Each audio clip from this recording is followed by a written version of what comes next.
Bismillahirrahmanirrahim. Assalamualaikum warahmatullahi wabarakatuh. Alhamdulillahirabbil alamin. Wassalatu wassalamu ala asyrofil anbiya'i wal mursalin wa ala alihi washabbihi rasulillah ajmain. Yang saya hormati Bapak Kepala Sekolah GN 18 Seketir, itu bersama Bapak Muhammad Nur SPD SD.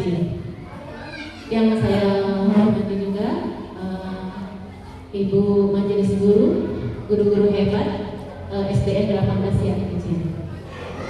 Puji syukur dari Allah Subhanahu wa Ta'ala yang telah melimpahkan rahmat dan hidayahnya sehingga kita bisa berkumpul di ruangan ini untuk kegiatan penindasan pembelajaran mendalam. Salawat beriring salam kami panjatkan hadirkan kepada junjungan anak kita yaitu Nabi Muhammad SAW dengan mengucapkan Allahumma sholli ala sayyidina Muhammad wa ala alihi sayyidina Muhammad. Baiklah, untuk kegiatan ini saya ucapkan terima kasih kepada Bapak Kepala Sekolah dan Majelis Guru yang kiranya sudi memenuhi undangan yang kami berikan. Kegiatan ini adalah kegiatan pembebasan pembelajaran mendalam, yaitu deep learning, ya, yang nantinya yang kemarin saya dapat pelatihan mewakili dari teman-teman semua, Bapak Ibu guru, selama lebih kurang 5 hari. Dan ternyata berlanjut Bapak Ibu, bukan hanya 5 hari pembelajaran kita, ini nanti sampai 3 bulan ke depannya, berarti sampai bulan November nanti. Untuk itu, untuk pembukaan saya minta kepada Bapak Kepala Sekolah SDN 18 Seketir bersama Bapak Muhammad Nur SPD SD untuk kiranya studi memberi kata sambutan terlebih dahulu kepada Bapak. Saya persilakan.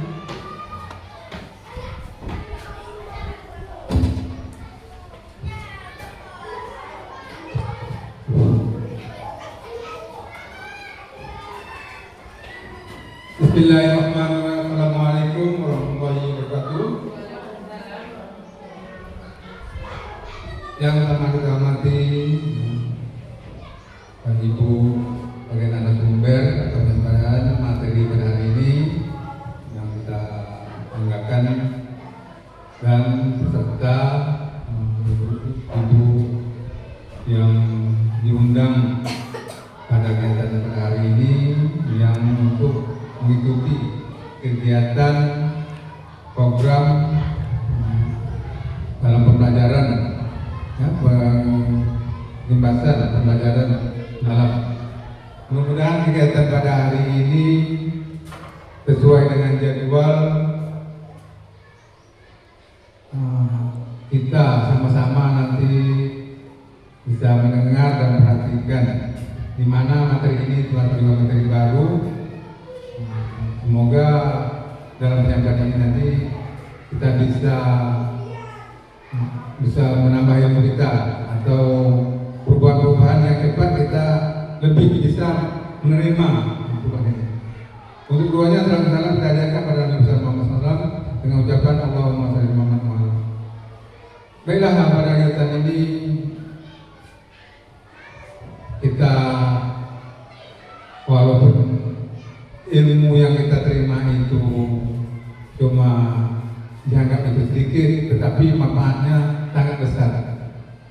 Jadi apa yang kita terima pada sebelumnya, ya, yang sudah terimanya, jangan kita simpan-simpan. Karena kawan juga membutuhkan, ingin juga mencari perubahan-perubahan. Sebelum kita menyampaikan pada orang lain, tentu pada rekan kita dulu yang berjawab. Jadi yang mewakili sekolah kita yang pergi berangkat ada berapa orang, ini tidak dimiliki oleh sekolah lain. Ini peluang yang diberi pada kita. Marilah kita sikapi, kita amati dengan sebaik-baik mungkin. Karena peluang ini tidak akan terus saja dapat.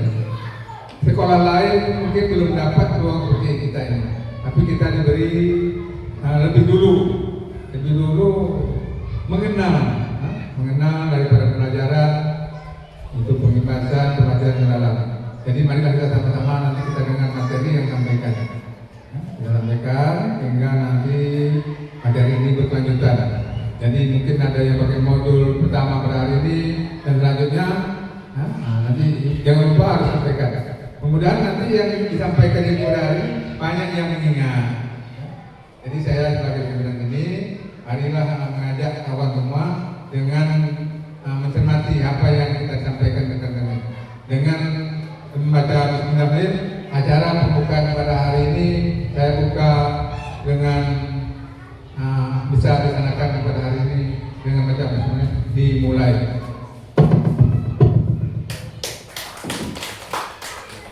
Kalau bisa kita masuk untuk membayi berkat.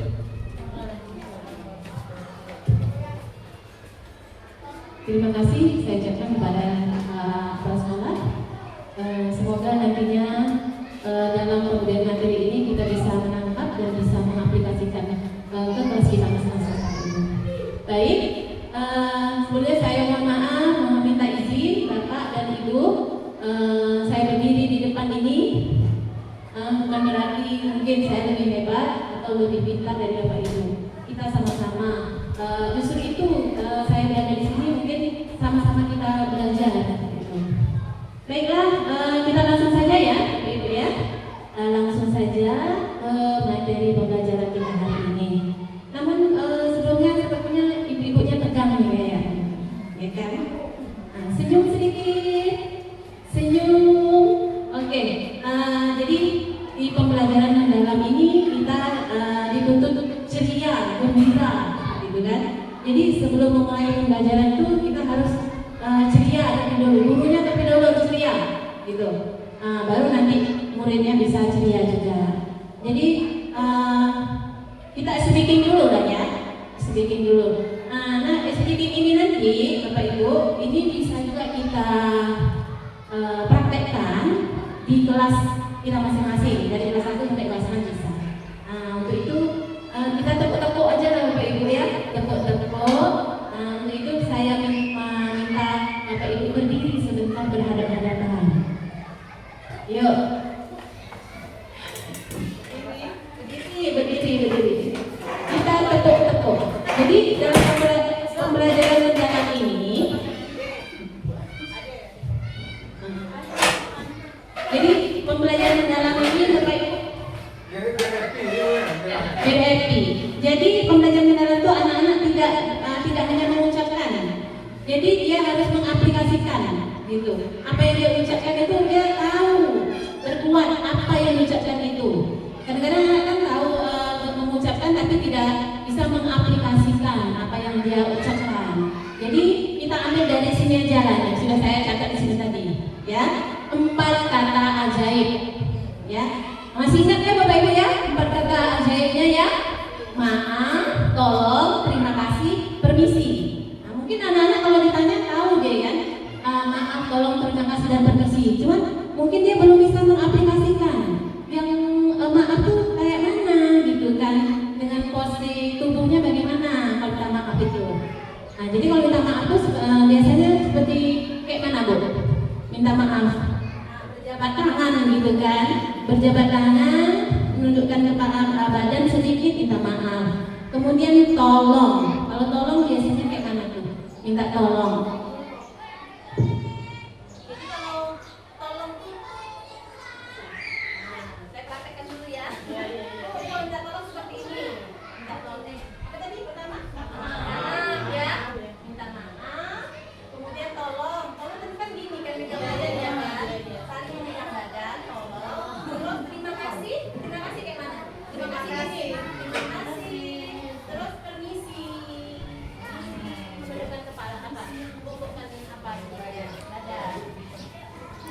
Praktekkan ya, coba ya.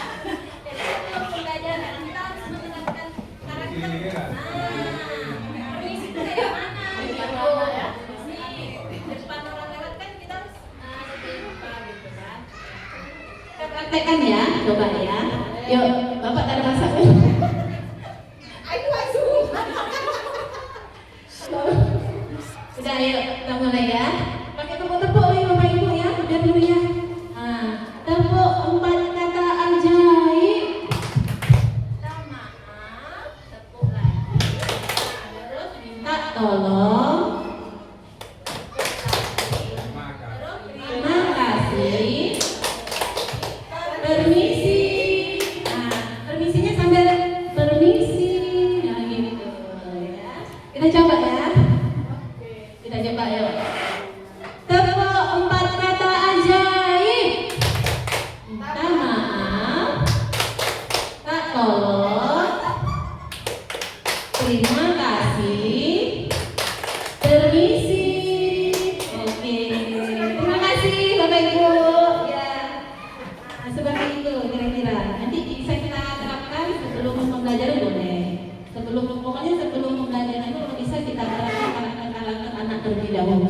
bukan hanya ucapan, dia bisa melakukan, tahu dia di situ kayak mana gitu, di mana posisinya gitu.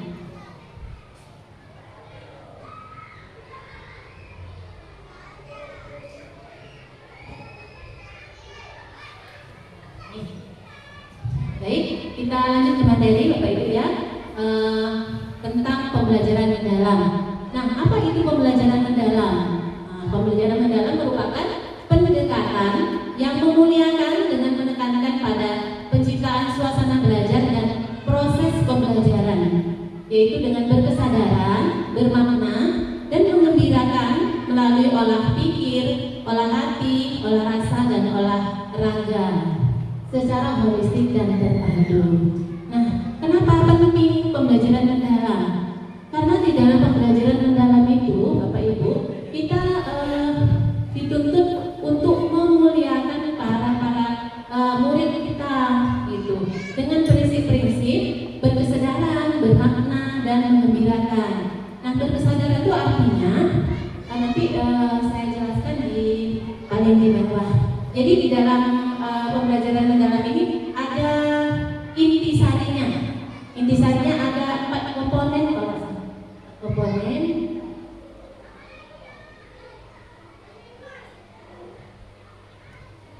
Ya, ini.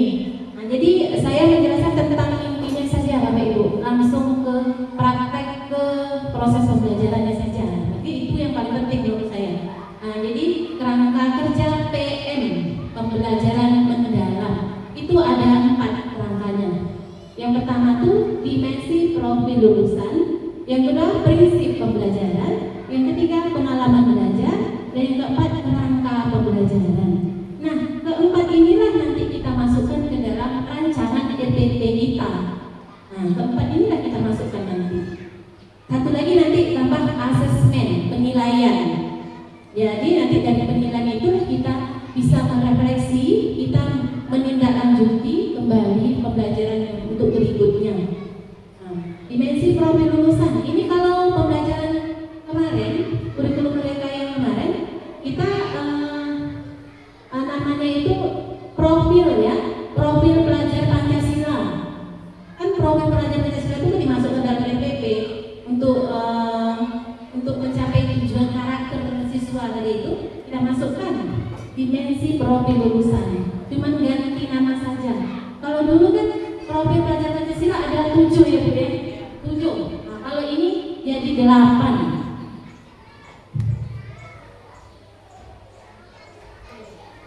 Jadi ada 8 dimensi profil lulusan.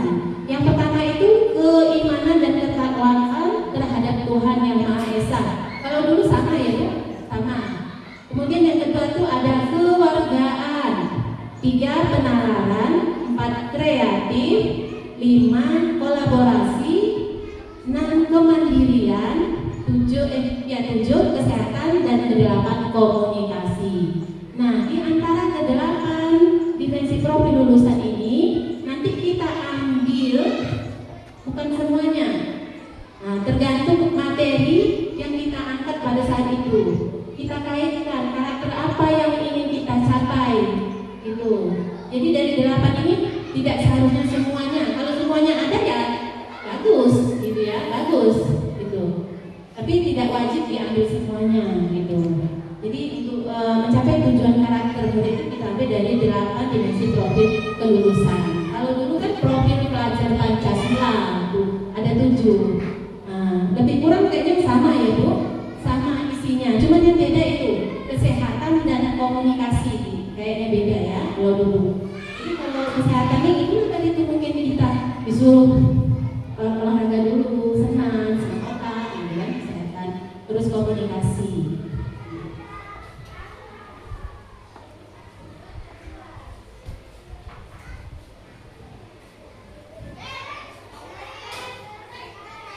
Selanjutnya kerangka yang keduanya tadi kan dimensi, yang keduanya prinsip pembelajaran mendalam. Nah, prinsip pembelajaran mendalam ini ada 3, disingkat dengan BBM. B itu berkesadaran, B itu bermakna, M itu menggembirakan. Jadi ini sangat penting nih Bapak, sangat penting dalam kita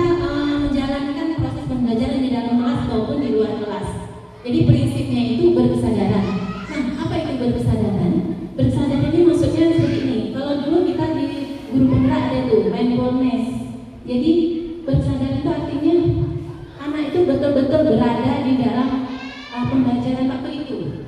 Pikiran antara pikiran dia dengan fisik dia itu berada di dalam pembelajaran itu. Dia sadar bahwa hari itu dia akan mengikuti pembelajaran. Jadi maksudnya itu bersadaran. Jadi kita aja lah kan. Contoh, kita ini berada di sini di sekolah, tapi pikiran kita masih kemana-mana ini, masih kemana-mana. Tentunya nanti tujuan pembelajaran yang diperoleh tidak sempurna gitu. Jadi harus pertama itu harus berprinsip bersadaran. Maksudnya anak-anak itu memang berada secara utuh, mereka berada di dalam proses pembelajaran ini. Selanjutnya itu bermakna, ya. Bermakna itu maksudnya apapun pembelajaran yang kita berikan itu memang benar-benar konseptual sesuai dengan kehidupan nyata mereka sehari-hari. Sehingga dengan pembelajaran bermakna yang sesuai dengan kehidupan nyata mereka dapat memahami, bukan hanya memahami, mereka bisa mengaplikasikan apa yang dia pelajari. Contoh misalnya kan di kelas 3 misalnya pembelajaran perubahan wujud benda misalnya kan. Jadi perubahan wujud benda. Jadi anak-anak itu diberikan seperti pekerjaan-pekerjaan yang memang betul-betul mereka itu memahami sehingga dia itu pembelajaran itu bermakna bagi mereka gitu. Jadi tahu dia apa yang dia pelajari. Misalnya perubahan wujud benda misalnya kita aplikasikan dalam kehidupan sehari-hari, perubahan misalnya dari cair ke padat. Kan anak-anak bisa menyebutkan cair ke padat itu apa contohnya, gitu kan? Cair dan padat, perubahan cair ke padat itu berarti membeku, ya kan? Membeku. Jadi kita harus memberikan contoh di dalam aplikasikan ke dalam kehidupan nyata mereka. Apa contohnya nak? Gitu. Apa contohnya misalnya? Dari perubahan wujud tadi kan, es krim misalnya gitu kan? Es krim. Jadi es krim itu nanti silakan terakhirnya anak-anak ibu semuanya nanti di rumah silakan buat es krim. Jadi dia bisa melihat langsung, mengerjakan langsung. Bukan berarti di sekolah dia belajar itu bisa dia terapkan di dalam kehidupan dia sehari-hari. Itu bermakna. Selanjutnya itu menggembirakan, otomatis ya. Menggembirakannya maksudnya bukan dia tertawa-tawa, riang, bukan berarti itu saja. Maksudnya menggembirakan itu dia melakukan itu secara sadar bahwa dia itu memang betul-betul mengikuti pembelajaran itu. Jadi gembira dia, apalagi tadi sesuai dengan kehidupan nyata mereka. Jadi sesuai dengan kehidupan mereka, otomatis dia akan gembira, ikhlas yang menjalankan pembelajaran itu. Jadi senang untuk memahami pembelajaran pada saat itu.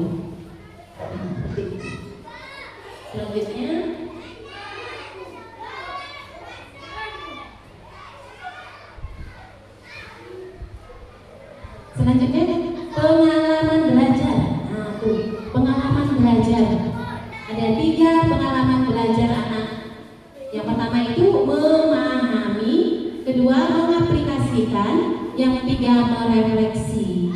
Jadi pengalaman belajar itu dari mana didapatnya? Pengalaman belajar dari proses pembelajaran tadi. Jadi dari pengalaman dia belajar nanti diaplikasikan olehnya ke kehidupan nyata mereka dan kehidupan sehari-hari.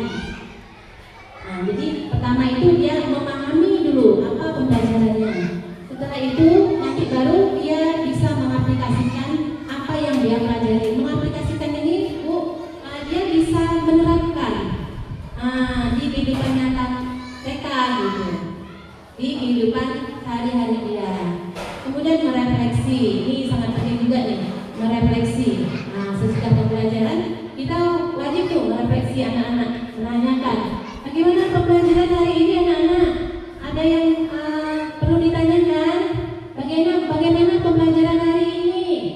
Ada pasti jawab bu, senang bu. Bagaimana perasaannya? Senang.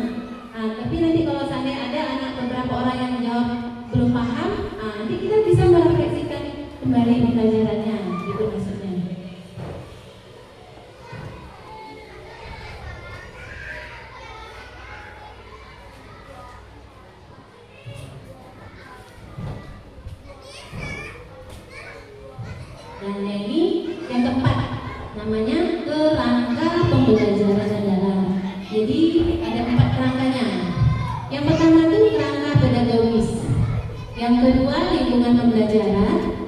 kemitraan pembelajaran, 4 pemanfaatan digital. Kalau kerangka pedagogis ini biasanya sebelum mulai pembelajaran itu kita harus ini dulu menentukan misalnya kira-kira metode apa yang kita akan angkat sesuai dengan materi.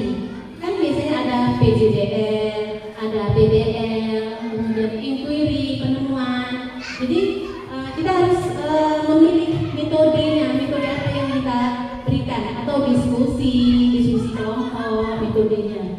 Itu termasuk dengan pedagogisnya. Terus selanjutnya lingkungan pembelajaran. Nah, lingkungan pembelajaran ini bisa di luar sekolah atau di dalam kelas, dimanapun kita belajar itu bukan berarti harus di dalam kelas. Sesuaikan dengan materinya. Misalnya hari ini tema kita tentang ini lingkungan, misalnya gitu kan, lingkungan, mengenal hewan sekitar, gitu kan. Jadi kita bawa mereka memang ke lingkungan gitu. Jadi mereka tuh langsung belajar di lingkungan tersebut, tidak menghayal-hayal di dalam buku gitu kan. Jadi dia kalau dia praktek langsung gitu kan, jadi dia dapat cepat merespon apa yang dia pelajari. Pasti dia nanti gembira dan kegiatannya pasti aktif anak-anak nanti.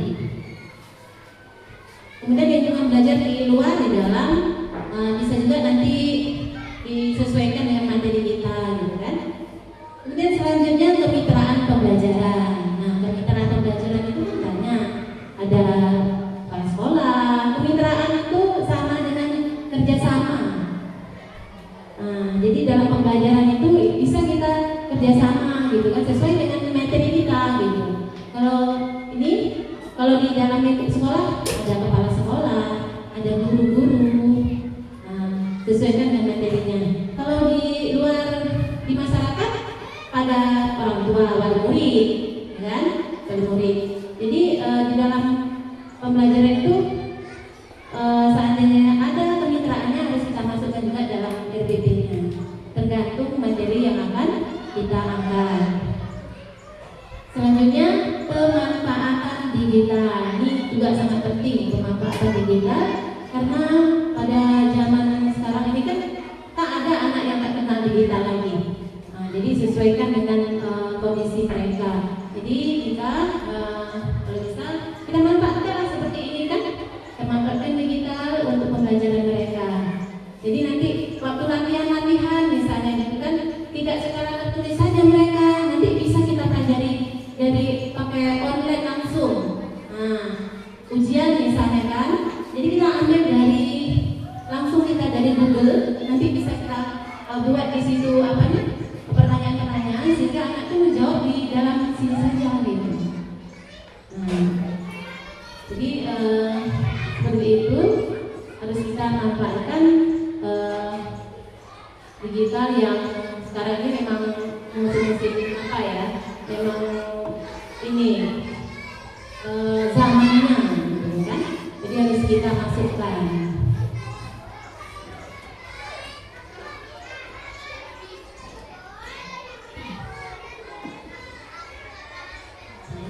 Praktik pedagogis tadi ya.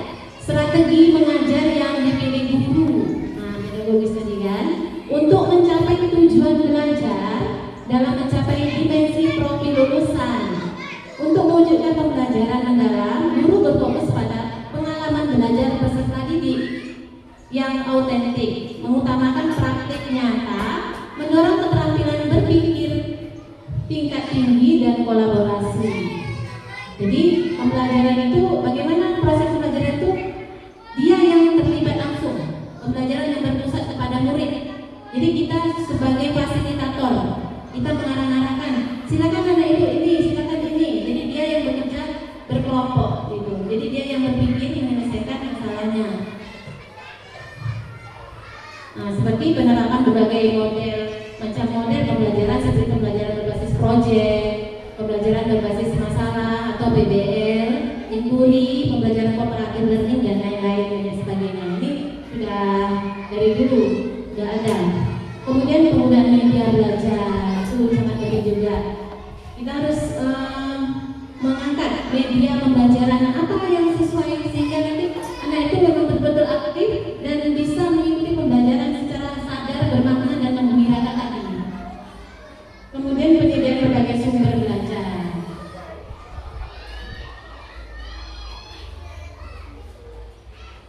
Selanjutnya dikasih kemitraan pembelajaran.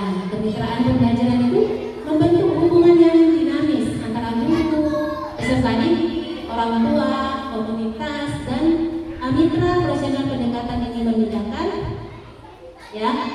kontrol pembelajaran dari guru saja menjadi kolaborasi bersama. Jadi pembelajaran itu bukan berarti dari guru kita saja. Jadi harus kolaborasi dari beberapa kemitraan tadi ya. Jadi bisa dari ini lingkungan sekolah, lingkungan luar sekolah, contohnya ini ada MGMP, itu masyarakat, misalnya orang tua, komunitas, tokoh masyarakat.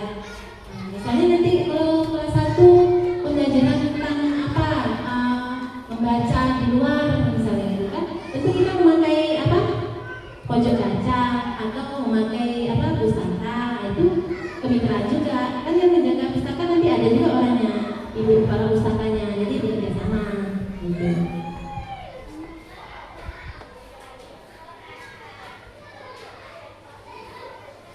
Kemudian lingkungan pembelajaran. Lingkungan pembelajaran ini menekankan integrasi antara ruang fisik, ruang virtual dan budaya belajar untuk mendukung pembelajaran di dalam.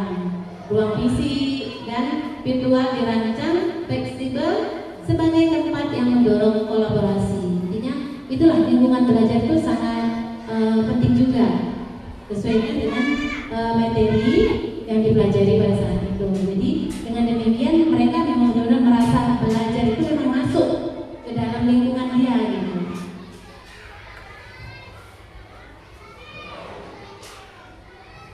Ini apa di 4 komponen minimum rancangan. Nah, terus satu lagi yang asesmen. Nah, sebelum ini ada asesmen. Asesmen itu mungkin kita sudah tahu ya, yang dari dulu ya, ada 3 asesmen ya kan. Yang pertama tuh di awal sebelum pembelajaran itu sama dengan asesmen as learning. Kemudian di dalam proses pembelajaran itu nanti ada penilaian juga asesmen, namanya for learning. Dan yang terakhir tes terakhir evaluasi itu nanti namanya asesmen of learning. Jadi ada 3 asesmen. Penilaian itu kita guru ini 3 kali menilai murid itu rupanya. Pada awal pembelajaran kita nilai juga anak itu. Sebelum mulai pembelajaran itu kan kita kan kasih pertanyaan tematik dulu sebelum mulai pembelajaran. Kita kasih pertanyaan yang mengarah ke dia gitu. Nah, sebelum masuk pembelajaran, lalu nanti masuk ke pembelajaran. Kemudian terakhir 4 komponen minimum rancangan. Jadi di antara semua yang saya jelaskan tadi, inilah yang mencakup semuanya di dalamnya. Nih, mencakup di dalamnya. Inilah yang akan kita buat merancang pembelajaran kita ini ada 4 inilah yang kita masukkan dalam RPP. Nah, ini yang pertama tuh sebelum kita mengajar ya, kita buat dulu nih satu namanya identifikasi. Nah, kita mengidentifikasi dulu ya kesiapan murid, kemudian memahami karakter materi pelajarannya. Kira-kira pembelajaran ini karakternya apa ya yang kita ambil dari profil tadi, gitu ya kan? Kaitan dengan materinya. Kemudian itu tadi menentukan dimensi profil kelulusannya apa. Jadi di awal pertama itu kita buat RPP itu selain CP nanti ya, ini dulu kita mengidentifikasi dulu. Nah, pembelajarannya apa? Jadi sesuaikan dengan karakter dimensi yang ada 8 tadi. Kita masukkan ke dalam situ. Nah, setelah itu baru kita masuk ke desain pembelajaran. Yang pertama, menentukan dulu capaian pembelajaran. Capaian pembelajaran ini sama dengan apa, Bu? Capaian pembelajaran kalau kurikulum yang kemarin, capaian pembelajaran itu sama dengan KD atau KI, kompetensi dasar. Jadi apa kompetensi dasarnya yang kita angkat di sini apa? Setelah itu menentukan topik pembelajaran yang kontekstual dan relevan. Jadi setelah kita tentukan nih, kita tengok nih, kan kita tengok dulu adanya gitu kan. Setelah itu kita tentukan dulu topik pembelajaran yang kontekstual, itu maksudnya sesuai nyata dalam kehidupan sehari-hari mereka, gitu. Yang relevan dengan kehidupan mereka. Jadi kalau kayak gitu dia senang. Apa yang dipelajarinya, dipraktekkannya, dilaluinya dalam kehidupan sehari-hari gitu. Kemudian mengintegrasikan lintas disiplin ilmu yang relevan dengan topik ya tadi sudah. Kemudian menentukan tujuan pembelajaran. Jadi yang menentukan tujuan pembelajaran itu kita. Kira-kira apa ya tujuan pembelajaran? Kan banyak ya Bu, tujuan pembelajaran kan banyak kan. Jadi kira-kira apa? Jangan banyak-banyak tujuan pembelajarannya. Kalau saya ingin maksimal, paling tidak kalian dua gitu kan, memahami, kemudian dia bisa menjelaskan atau mengidentifikasi gitu. Tapi tidak juga satu, lebih dari satu lah tujuan pembelajaran itu agar tercapai nanti di akhir pembelajaran kita gitu. Ini sangat penting tujuan pembelajarannya kita buat kira-kira apa? Kita merancang dulu apa ya kira-kira nanti yang kita harapkan dari pembelajaran ini. Contoh tadi pembelajaran apa tadi? Perubahan wujud benda. Dengan pembelajaran itu anak-anak bisa menjelaskan kan, bisa mengaplikasikan, itu tujuan dia.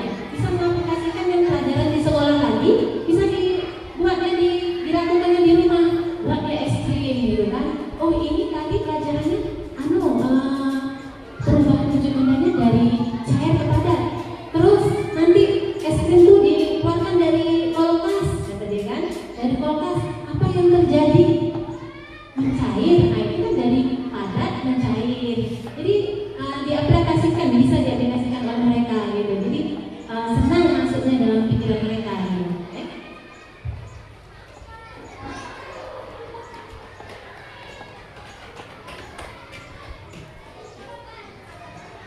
Selanjutnya menentukan kerangka pembelajaran. Nah, kerangka pembelajaran yang tadi yang 4 tadi yang dibahas di atas tadi. Nanti akan saya kasihkan ya sama ibu-ibu semuanya. Termasuk contoh RPP-nya. Nah, nanti di share di grup biar sama-sama kita belajarnya. Kemudian selanjutnya yang ketiga itu pengalaman belajar. Jadi yang desain pembelajaran tadi kita harus tahu nih pengalaman belajarnya, kan? Pengalaman mereka dalam proses pembelajaran itu merancang pembelajaran dengan prinsip itu tadi tuh yang di atas tadi yang saya jelaskan. Prinsipnya itu tadi berkesadaran, bermakna, dan menggembirakan. Terus merancang tahapan pembelajaran. Nah, pembelajaran dengan langkah-langkah kegiatan awal, inti, dan penutup. Dan 3 yang kegiatan intinya. Terus mendeskripsikan pengalaman belajar, memahami, mengaplikasi, dan merefleksikan. Ini sudah dijelaskan juga dari di atas tadi. Terus yang terakhir rancangan itu asesmen. Jadi kalau kita merancang RPP itu sangat perlu sekali nih asesmen. Jadi asesmen itu kira-kira di awal nanti apa ya yang saya nilai ya di sebelum pembelajaran. Apa yang saya nilai harus kita tentukan, apakah sikapnya ataukah keterampilannya, keaktifannya. Jadi harus kita bukukan penilaiannya. Setelah itu ini asesmen pada awal, asesmen pada proses. Proses itu waktu dia bekerja kelompok, kita mengasihkan LKPD, waktu proses pembelajaran. Nah itu penilaiannya. Yang ketiga itu asesmen pada akhir pembelajaran. Inilah di akhir pembelajaran inilah nanti kita tahu nih apakah berhasil atau tidak, gitu kan?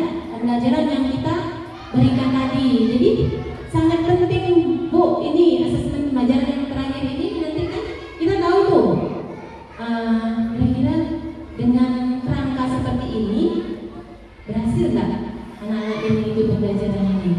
Jadi kalau seandainya tidak berhasil, nanti kita akan merefleksikan kembali. Merefleksi kira-kira apa ya yang kurang pada pembelajaran ini gitu. Jadi kerja kita tuh kayak gitu sepertinya. Yang yang nyatanya seperti itu. 3 kali kita menilai anak itu. Gitu.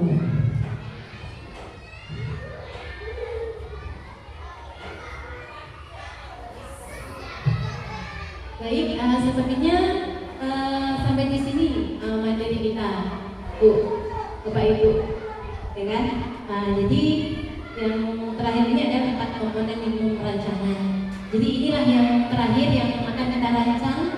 Dari keterangan-keterangan yang di atas ini ada, tapi intisarinya ada 5.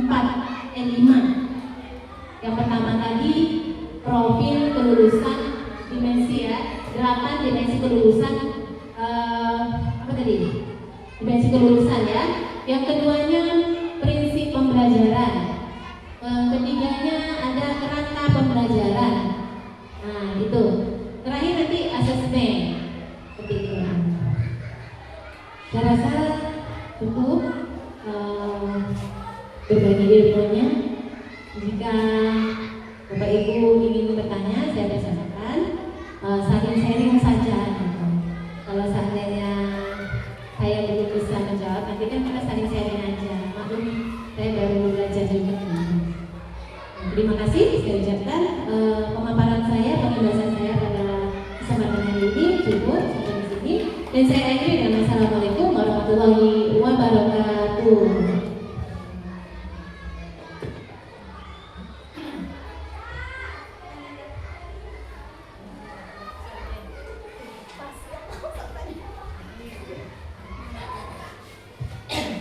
Assalamualaikum warahmatullahi wabarakatuh. Bella, terima kasih atas kesempatan yang diberikan. Di sini saya tidak bertanya, tapi mengucapkan terima kasih kepada Ibu narasumber atas ilmu yang telah didapatkan.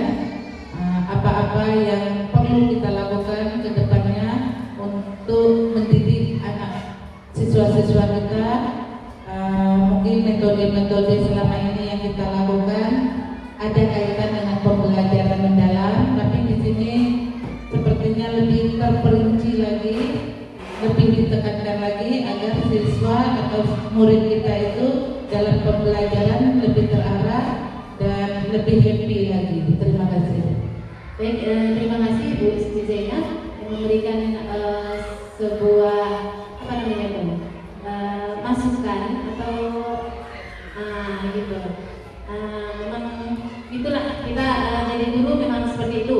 Kalau seandainya nanti Bapak Ibu kita terbentur atau apa, kalau kita ada saling sharing lah ya, saling sharing misalnya, jangan malu untuk bertanya, kita aja intinya. Kalau kita terbentur misalnya ini bagaimana gitu kan, jadi kita sama-sama belajar nantinya. Bukan berarti nanti saya yang ini bukan. Jadi intinya kita ingin perubahan yang lebih baik saja gitu, seperti itu. Ya, cukup. Lagi, ya. Ini, dapat. Untuk pas lah. Untuk RTP mau dilihatkan apa?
Pak.